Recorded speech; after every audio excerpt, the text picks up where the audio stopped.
আগে ভিডিওগুলো দেখে নিই, তারপর আলোচনায় আসছি। 3, 2, 1।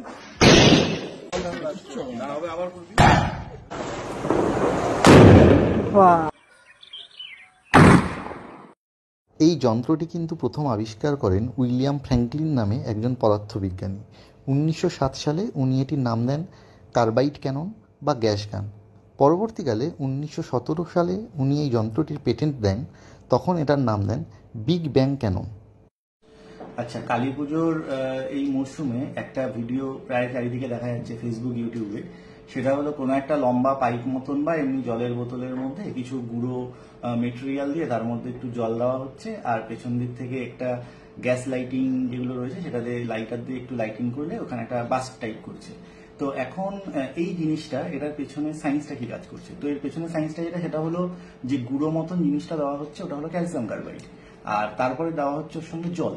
এবার ক্যালসিয়াম কার্বাইড আর জল এরা দুজন রিয়াক্ট করে অ্যাসিটিলিন গ্যাস তৈরি করে। এবার অ্যাসিটিলিন গ্যাস হচ্ছে একটু ফ্লেমেবল। তো যখনই এবার পেছন থেকে ওই পাইপটার পেছন থেকে যে গ্যাস লাইটারটা রয়েছে ওটা দিয়ে যখন ওকে কম্বাসন দেওয়া হচ্ছে, তখন ওখানে একটা বাস্টিং টাইপ ঘটছে। তো এইটা রিয়াকশনটা কি? তো এখানে কিভাবে কাজ করছে? তো রিয়াকশনটা হচ্ছে এইটা, যেখানটাতে আমরা দেখতে পাচ্ছি ক্যালসিয়াম কার্বাইড রয়েছে আর তার সঙ্গে জল দেওয়ার ফলে অ্যাসিটিলিন তৈরি হচ্ছে। এবার এই অ্যাসিটিলিনটা যেহেতু ফ্লেমেবল, সেই কারণের জন্য ওখানে বাস্টটা হচ্ছে।